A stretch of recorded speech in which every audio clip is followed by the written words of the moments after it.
Chers frères et sœurs, c'est un plaisir de me retrouver parmi vous en ce matin. C'est vrai, comme cela vous a été annoncé, la fédération m'a demandé de pouvoir exercer un ministère pastoral en votre sein, suite au départ de votre pasteur Valdir. Alors, il est vrai que durant ces quelques mois qui ont précédé, nous avons véritablement retourné le problème dans tous les sens pour pouvoir trouver un pasteur susceptible de pouvoir prendre en main pleinement l'église de Neuilly. Mais c'est vrai que, après avoir longuement réfléchi et retenu le problème dans tous les sens, faute de pouvoir trouver des éléments supplémentaires, il m'a été demandé donc de pouvoir m'occuper en tant que pasteur référent de l'église de Neuilly, et c'est vraiment pour moi un plaisir de pouvoir le faire, même si je me dois de vous rappeler qu'il y a un petit mot qui a tout son sens, le mot de référent. Parce que, vu les obligations qui sont les miennes, je ne peux pas pleinement m'investir autant que je l'aurais souhaité. Mais je suis content de savoir qu'il y a une bonne équipe pastorale en place, une bonne équipe d'anciens, sur laquelle je sais pouvoir compter. Ils ont toujours été à l'œuvre parmi vous, et depuis le mois de septembre, nous avons déjà commencé une collaboration que je crois fructueuse, et je sais que avec l'équipe que vous avez mise en place, même si mes présences ne seront pas aussi nombreuses que je le souhaite, eh bien que cette Église pourra continuer à remplir la mission et la tâche que Dieu vous a confiée. Lorsqu'il m'a été demandé donc de m'occuper de l'Église de Neuilly, j'ai commencé à prier pour vous, à prier pour les responsables, l'équipe d'anciens, les membres du comité et chaque membre de l'Église. Je pense à vous dans mes prières et je vous demande de prier pour moi également, parce que je crois qu'ensemble, Dieu nous a appelés à remplir une mission, à accomplir une œuvre pour que les âmes puissent le découvrir. Alors, j'ai à peine commencé mon ministère parmi vous qu'il m'a été accordé la joie de pouvoir vous rencontrer pour la première fois à l'occasion d'une cérémonie baptismale. Et je crois que c'est une grande joie, non seulement pour vous, mais dans le ciel tout entier, parce que Frédéric, Caroline et Alison ont fait le choix de se joindre à l'Église, de sceller leur alliance avec Dieu. Pour Frédéric et Alison, par un engagement baptismal, Frédéric et Caroline, un engagement baptismal, et Alison, l'épouse de Frédéric, par profession de foi, puisqu'elle a déjà été baptisée par immersion. Frédéric, Caroline, je dois vous dire que c'est la plus importante décision de toute votre vie. Quand vous choisissez d'acheter une voiture, c'est pour 5-6 ans peut-être. Quand vous choisissez d'acheter une maison, c'est pour une traite de 24 ans, 30 ans. Quand vous choisissez une profession, c'est pour cotiser 42 années à la sécurité sociale. Mais quand vous choisissez de donner votre vie à Dieu, c'est pour toute la vie et même au-delà de la mort, pour l'éternité. C'est la seule décision de toute votre vie aux conséquences éternelles. Cette décision-là va durer toute l'éternité. Et c'est la raison pour laquelle le ciel tout entier se réjouit. Et vous avez provoqué plus de joie au ciel que toute l'Église ici réunie. Ce n'est pas moi qui le dis, c'est Jésus-Christ. Et je crois qu'en quelque part, ce jour est un jour de fête. D'ailleurs, Paul va en parler à de nombreuses reprises dans toutes ses épîtres, dans toutes ses lettres, et le passage qui nous a été lu par Anaïs fait référence justement à un parallèle que Paul fait entre le baptême et un symbole très fort à l'époque, celui de la mort et de la résurrection. Se faire baptiser, c'est s'engager. Faire le choix de devenir enfant de Dieu. Frédéric Julliot, Caroline Timbalier, tous les deux, vous avez choisi, nés Julliot et Timbalier, de devenir enfants de race royale, enfants de Dieu. On répète tellement souvent ces paroles que ça devient un lieu commun. Je suis un enfant de Dieu. Mais lorsqu'on y réfléchit précisément, de dire qu'on est enfant de Dieu, c'est quelque chose aux conséquences extraordinaires. Parce qu'on porte le nom de son père ou de sa mère, on vit dans la maison de ses parents, on y grandit, on participe au bien de la famille, et lorsque Dieu dit qu'il veut faire de Caroline, de Frédéric, d'Alison ses enfants, il veut vraiment dire ce qu'il dit. Vous donnez son titre, son nom, participer à son règne, vivre dans sa demeure, participer à sa gloire. Et je crois qu'on ne se rend pas bien compte de tout ce que cela comporte. D'ailleurs, Jean va le dire dans son épître. Ce que nous sommes n'est pas visible aux yeux du monde. Et lorsque l'on voit un enfant de Dieu, lorsque l'on voit quelqu'un qui n'a pas accepté Dieu, on a l'impression qu'ils sont tous les deux pareils. Mais je nous dis que lorsque ce que nous sommes sera manifesté, alors on le verra face à face. Et on participera pleinement à toutes ces choses extraordinaires que Dieu a en réserve pour ceux qu'il aime. Être fille de Dieu, être fils de Dieu. Mais comment devenir fils? Comment devenir fille de Dieu? Pourrais-je décider du jour au lendemain de devenir roi d'Angleterre? Quoi que je fasse, quoi que je dise, rien ne pourra faire de moi le roi d'Angleterre. Sinon, naître fils aîné de la reine d'Angleterre. Il en est de même pour le chrétien. Rien ne peut faire de nous un enfant de Dieu, sinon naître de nouveau en tant qu'enfant de Dieu. Et Paul utilisera un symbole très fort. On le voit dans son épître aux Colossiens, il le dit avec d'autres mots. Colossiens au chapitre 2, je lirai donc le verset 12.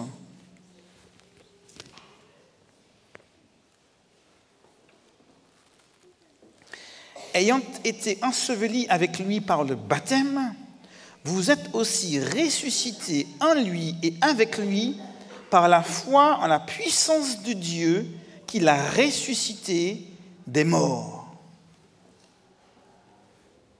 Paul nous dit que le baptême est un symbole de mort et de résurrection. Comment dire à Dieu, j'accepte ce salut que tu nous offres, j'accepte Jésus comme sauveur personnel. Lorsque l'on veut acheter une voiture, il y a un élément contractuel, la signature. Lorsque l'on veut faire une acquisition, quelle qu'elle soit, dans notre société, dans notre civilisation, ma signature m'engage. Et par ma signature, je fais savoir que je suis d'accord avec le contrat. Dans d'autres sociétés, il y a une bonne poignée de main. Dans l'Antiquité, on donnait un côté de ses chaussures. Et Christ, lui, avant de partir, a dit « Je vais vous indiquer la manière dont vous allez signifier au monde entier et à l'univers tout entier que vous acceptez de devenir enfant de Dieu. » Il a dit « La manière que je choisis pour que vous puissiez exprimer votre engagement, c'est le baptême. » Le baptême par immersion. Pourquoi le baptême par immersion? Paul l'a dit, l'eau, c'est comme le tombeau. Et mon immersion représente ma mort. Et lorsque je ressors de l'eau, cela représente ma résurrection des morts. C'est un symbole qui peut paraître violent. Mourir pour renaître. C'est un mystère qui est celui du cheminement chrétien. Le baptême, c'est le début de quelque chose, ce n'est pas la fin de quelque chose. C'est le début, une étape forte de mon cheminement avec Dieu. Et si Dieu a choisi de nous proposer un symbole si fort pour signifier notre engagement avec lui, c'est parce qu'au-delà du symbole, il y a un sens qui nous servira tout au long de notre cheminement chrétien. Il y a un sens, Caroline et Frédéric, que vous devrez vous rappeler, garder à l'esprit chaque jour que vous vivrez. Dans son épître aux Romains, lorsque Paul l'écrit aux environs de l'an 58 après Jésus-Christ, il a à cœur de parler aux chrétiens de Rome pour leur expliquer comment vaincre, comment cheminer, comment avancer jour après jour en tant que chrétien. Et alors qu'il va parler du problème du péché, du problème donc de la lutte humaine, de la grâce de Dieu, il va rappeler, si nous chrétiens voulons vivre comme Christ il a vécu, si nous voulons comme Christ, eh bien, nous laisser guider par Dieu, il y a un élément important, une clé. Accepter de mourir. Accepter de mourir n'est pas une chose facile. Mourir à quoi déjà? Comment mourir?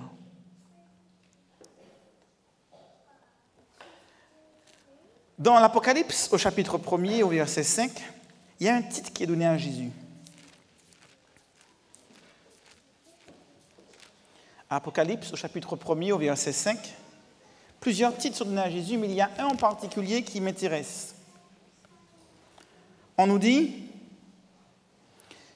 de la part de Jésus-Christ, avec plusieurs titres, le témoin fidèle, le prince des rois de la terre, mais surtout le premier-né des morts. Et on dira dans Romains au chapitre 8, Romains au chapitre 8, je lis au verset 29, afin que son fils fût le premier-né d'entre plusieurs frères. Autrement dit, Paul est en train d'expliquer là un secret, un mystère. Alors que nous cherchons très souvent en tant que chrétiens à faire le bien, à avancer, à accomplir des choses, à être performants, à rejeter le péché, se mettre en appel la tentation, à résister à la tentation. Paul dit, le point de départ de toute chose sur lequel on devrait se focaliser, c'est le choix que je fais de dire « Je veux mourir à ce que je suis ». Mourir à ma vision de la vie pour adopter celle de Dieu. Mourir dans mes objectifs de vie pour entrer dans les projets de Dieu pour moi.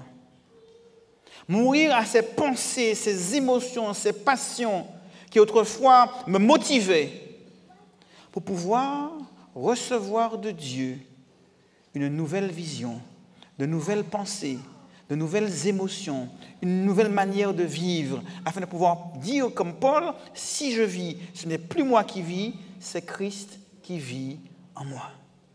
Et ce mystère est grand. Vivre une vie de chrétien, c'est faire ce choix chaque jour que Dieu me donne de vivre. Seigneur, je veux mourir à ma manière de voir les choses, pour te demander de donner ta vision des choses. Je veux mourir à ces objectifs qui pour moi étaient si importants, pour maintenant changer mes priorités, pour rentrer dans les plans que tu as en réserve me concernant. Et ça, c'est un choix quotidien. Je vais l'illustrer. On imagine ce petit garçon de 6 ans qui était allé à la piscine avec ses parents, comme il le fait régulièrement tous les mercredis après-midi. Cette piscine municipale est tout près d'un zoo. Et malheureusement, il y a eu un accident et l'un des lions s'est échappé du zoo et est rentré dans la piscine. Vous imaginez la panique. Tout le monde court partout, dans les vestiaires. On va l'appeler Tom. Et notre petit Tom, lui aussi pris de panique, il monte tout en haut de ce plongeoir de 5 mètres qu'il avait toujours effrayé. Mais ce jour-là, il a eu le courage de grimper tout en haut. Il ne savait pas que les lions savaient bondir et sauter aussi, même grimper aux arbres. Et alors que se croyant en sécurité du haut de ce plongeoir de 5 mètres, il a vu que le lion l'avait suivi et était monté tout en haut du plongeoir aussi. Alors il recule jusqu'au plongeoir, et lorsqu'il regarde en bas, il voit une eau très profonde, il ne sait pas nager. Il a le choix. Le lion ou les profondeurs de l'eau de la piscine. Dans les deux cas, c'est une mort certaine qui l'attend. Et on peut s'imaginer que là, cette histoire que j'ai inventée, c'est un cul-de-sac. Parce que j'ai omis volontairement de vous dire qu'il va remarquer que juste à côté de lui, il y avait le maître nageur qui lui aussi avait eu peur et l'avait rejoint sur le plongeoir. Que va-t-il faire? Il va s'agripper de toutes ses forces, désespérément au maître nageur, qui lui ne va pas hésiter à plonger pour échapper au lion. Et pourquoi? Parce qu'il sait que lorsqu'il va toucher le fond de la piscine, de la profondeur de ce tombeau liquide, il sait que ce maître nageur sera suffisamment fort et puissant pour remonter avec lui à la surface.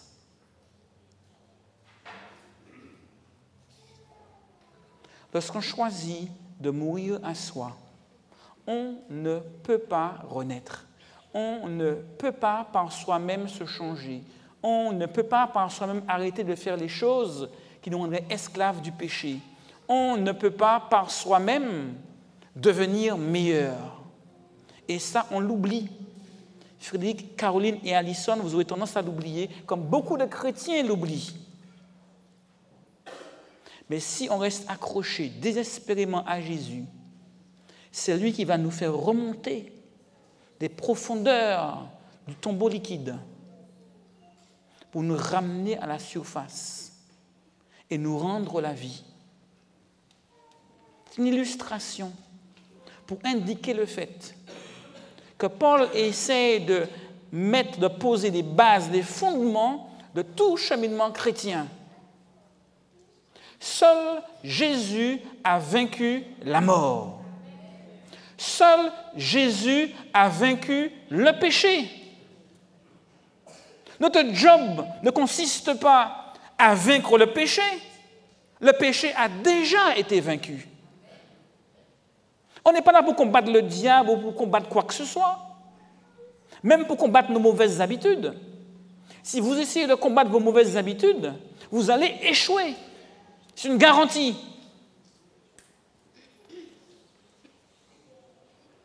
Mais si vous faites le choix de dire, Seigneur, je remets tout entre tes mains.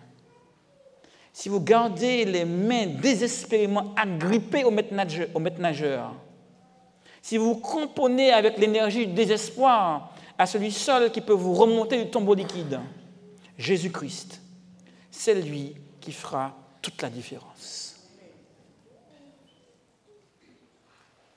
On dit qu'il est né le premier d'entre plusieurs frères pour indiquer que par sa victoire, il rend possible notre victoire. Pour indiquer que par sa résurrection, il rend possible notre résurrection. Pour indiquer que par sa vie, il rend possible une nouvelle vie pour Alison, Frédéric et Caroline. Alors que vous vous apprêtez à sceller votre alliance avec Dieu, ne lâchez jamais, au grand jamais, la main du maître nageur. Vous risqueriez de vous retrouver tout seul dans l'eau. cramponnez-vous aussi fermement que possible à Jésus-Christ, gardant les yeux fixés sur lui. C'est lui qui accomplira l'œuvre de votre foi. C'est lui qui la rendra parfaite. Et c'est lui qui vous guidera tout le long du chemin. Votre engagement aujourd'hui, c'est aussi l'occasion pour que chacun de nous, ici présents, puissions nous souvenir de l'engagement qui a été le nôtre, ou pour ceux qui n'ont pas encore été baptisés, de l'engagement qui sera peut-être un jour le nôtre, afin que ce soit l'occasion pour chacun de renouer cet engagement et se remémorer qu'en Christ, tout est possible. En Christ, tout devient réalisable. Et puis sa présence à vos côtés, être le fruit non pas d'un moment d'émotion que nous vivrons aujourd'hui, mais d'un véritable engagement que vous saurez renouveler jour après jour pour pouvoir, à partir de cette nouvelle naissance, eh bien, cheminer jusque dans l'éternité céleste avec votre Dieu pour participer à toutes ces richesses extraordinaires qu'il a réservées pour Caroline, pour Frédéric, pour Alison, et je pourrais continuer pour Paul, pour Patrick, pour Anaïs, pour tous ceux qui sont ici présents. Parce que Dieu nous a aimés, Dieu vous a aimés, et nous voulons aujourd'hui nous réjouir de cette alliance et vous accompagner par nos prières alors que vous allez maintenant procéder à cet engagement qui vous scellera pour l'éternité. Amen. Alison, Frédéric et Caroline, vous avez eu l'occasion de rencontrer à plusieurs reprises différentes personnes. Vous avez rencontré le comité d'église, vous avez rencontré donc des anciens qui vous ont suivis, notamment Luc et d'autres. Mais je crois que les membres d'église n'ont pas encore eu l'occasion d'entendre quel est votre choix, quel est votre engagement. Et Luc maintenant vous donnera l'occasion d'exprimer par profession de foi le choix qu'aujourd'hui vous voulez exprimer par le baptême.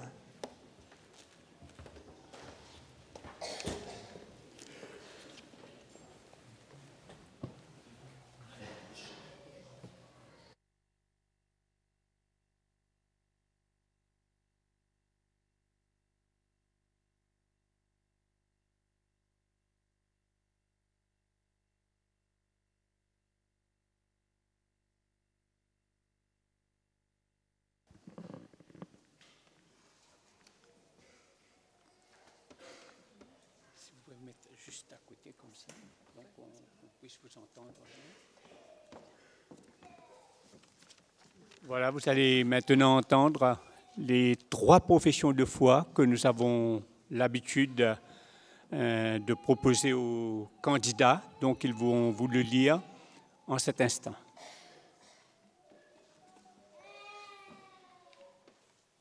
J'accepte Jésus-Christ comme mon Seigneur et Sauveur personnel, et je désire vivre avec lui dans une relation de salut.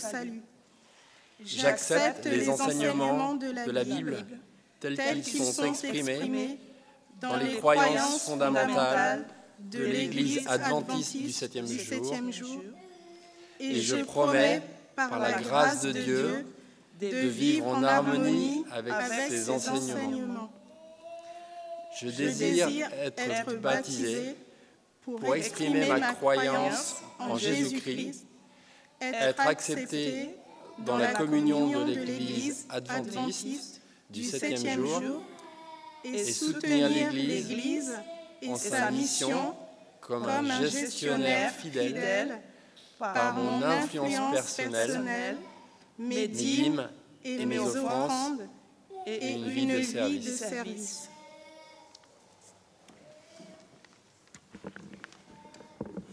Voilà, merci beaucoup Alison, Caroline et Frédéric. Donc, vous avez entendu cette profession de foi. Je voudrais juste simplement préciser que si Alison ne se fait pas baptiser ce matin, c'est qu'elle a été déjà baptisée, elle était baptiste avant, donc elle a été baptisée par immersion dans cette église.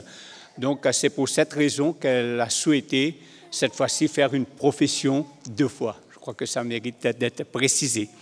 Donc avant de passer maintenant au baptême, nous allons écouter un chant avec Andrew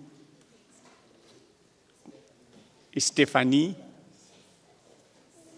Voilà, Andrew et Stéphanie. Merci beaucoup.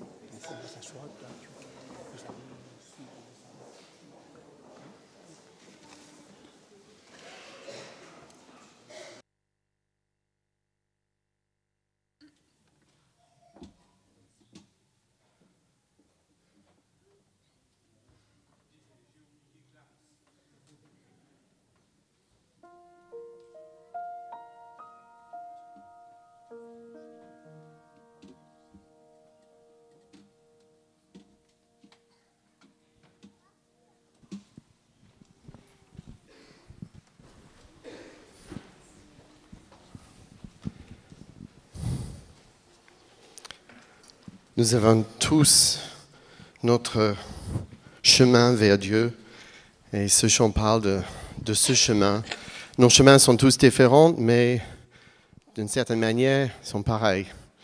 Et je ne connais pas Frédéric ou Caroline très bien, mais le groupe anglophone a eu beaucoup de plaisir à accueillir Alison et ce chant, c'est pour les trois baptisés ce matin.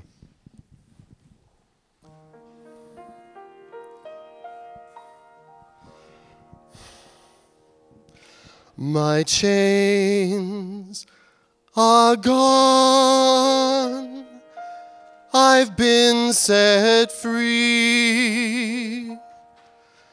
My Lord, my Savior, has ransomed me, and like a flood, His mercy reigns, unending love, such amazing grace.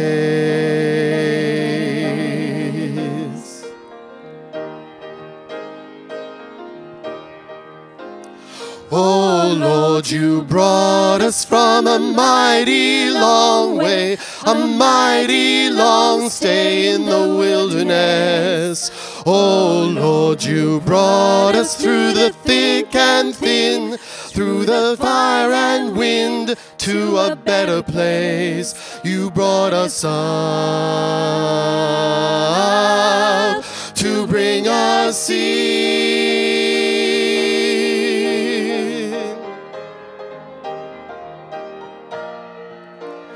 Oh Lord, you brought us from a mighty long way, a mighty long stay in the wilderness. Oh Lord, you brought us through the thick and thin, through the fire and wind, to a better place. You brought us out to bring us in.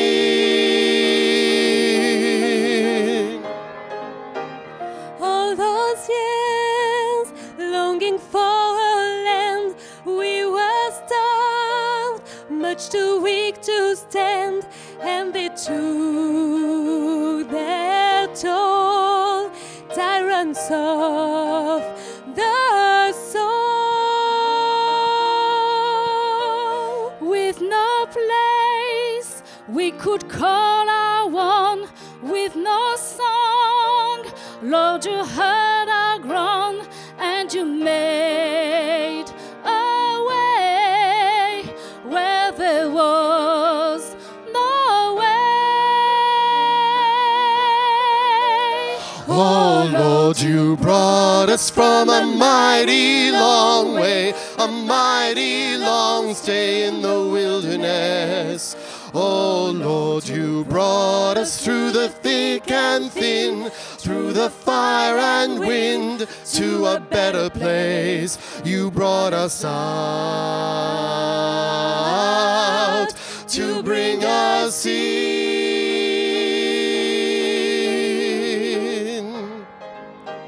Out of chains and the bonds of men, out of death and the curse of sin, through the desert sand to the promised land. Oh Lord, you brought us from a mighty long way, a mighty long stay in the wilderness. Oh Lord, you brought us through the thick and thin, through the fire and wind, to a better place. You brought us out.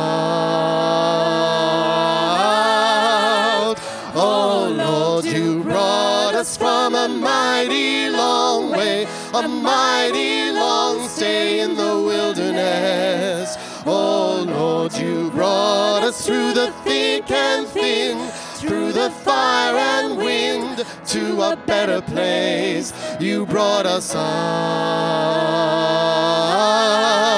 to bring us in.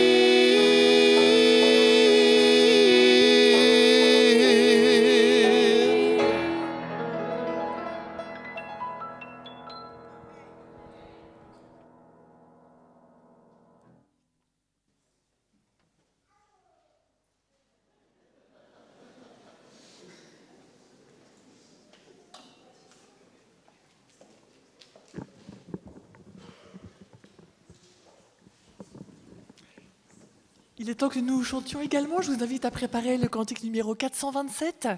Nous en chanterons la première strophe maintenant, la deuxième strophe après le baptême de Frédéric, et la troisième, puis de nouveau la première strophe après le baptême de Caroline. Je vous invite donc à prendre vos cantiques et à chanter la première strophe du cantique 427.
Bonjour à tous, je m'appelle Alice, je suis brésilienne et aussi américaine. Je suis mariée avec Frédéric et je suis la maman d'Elena, d'André, Marie et Louis. J'ai appris à connaître Jésus depuis toute petite par mes parents. J'ai grandi dans l'église baptiste et je suis baptisée au Brésil. J'ai eu la chance de comprendre que la Bible est vraiment la parole de Dieu. Et que Jésus-Christ est ma seule voie de salut et de rémission de mes péchés. J'ai connu l'Église adventiste du 7e jour sur l'Internet. Et aujourd'hui, je suis ici grâce à la miséricorde de Dieu, avec le cœur plein de joie et l'esprit renouvelé, pour me présenter devant cette Église avec beaucoup de respect et la compréhension que Dieu lui-même m'a donné la merveilleuse opportunité et responsabilité d'entrer dans sa famille. J'ai été énormément bénie pour vous tous, par l'œuvre que Dieu a confiée à cette Église. Les messages des 3 anges qui se répandent rapidement sur toute la terre et jusqu'à mon foyer. Je suis heureuse de renouveler mon engagement avec Jésus-Christ.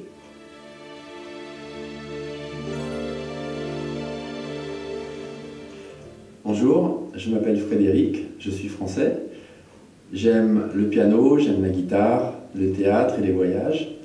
Je suis marié avec Alison et nous avons 4 enfants, Louis qui a 5 ans et des triplés qui ont 3 ans et demi, Léna, André et Marie. J'ai été convaincu de l'existence de Dieu par la vie qu'il a donnée à mon premier enfant dès les premières secondes de sa conception. Et dès lors, j'ai commencé à prier. Au fil du temps, je me suis rendu compte que parfois mon existence manquait un petit peu de sens. Et ça m'a poussé à lire la Bible. Maintenant, je lis la Bible presque tous les jours, et petit à petit, progressivement, mon chemin s'éclaire.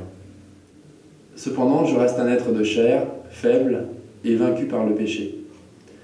Je me repens de mes péchés, et j'ai foi en Jésus, Fils de Dieu, mon Sauveur et mon Maître, qui est mort pour moi sur la croix et ressuscité.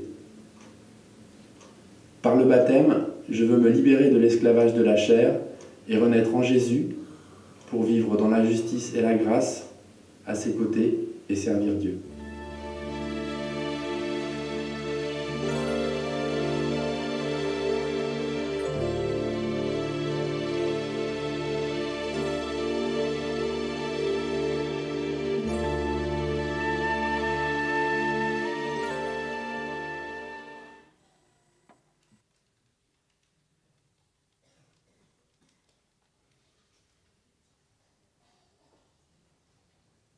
Cher Frédéric,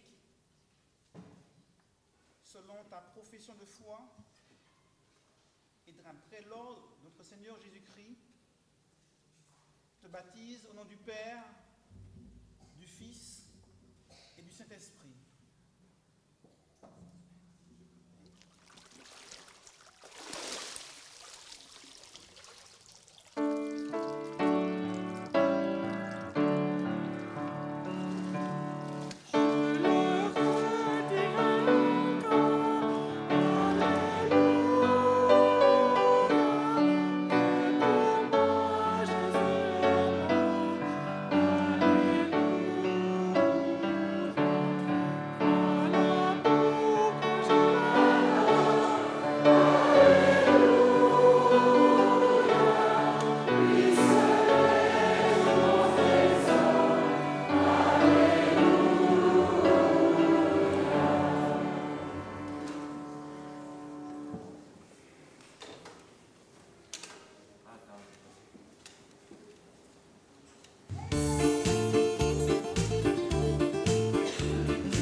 Je m'appelle Caroline Timbalier, je suis mariée, j'ai 38 ans, j'ai un petit garçon qui se prénomme Louis. Je suis actuellement étudiante en soins infirmiers en 2e année. J'aime beaucoup les voyages, découvrir d'autres cultures. Comment je suis venue à vous? Je suis d'origine catholique. Ça fait un petit bout de temps que je chemine. J'ai eu l'occasion de fréquenter l'église Paris-Sud il y a 5 ans, église où j'ai pu suivre des études bibliques avec le pasteur Charlie Raison. Et si je me présente aujourd'hui devant vous, c'est parce que j'ai pris l'engagement de me donner entièrement à Jésus. Jésus, pour moi, c'est mon frère, il est mon consolateur, mon libérateur. C'est celui qui m'aide à me relever lorsque je trébuche. Et c'est pour cela que j'ai décidé de m'engager avec lui. J'ai envie de faire ma route avec lui. J'ai envie de garder sa parole.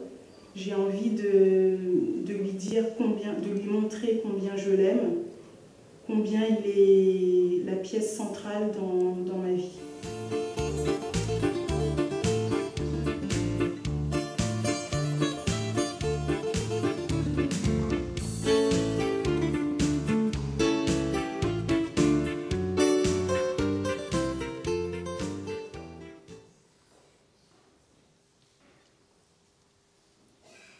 Ma chère Caroline, selon ta profession de foi et d'après l'ordre de notre Seigneur Jésus-Christ, je te baptise au nom du Père, au nom du Fils et au nom du Saint-Esprit. Amen.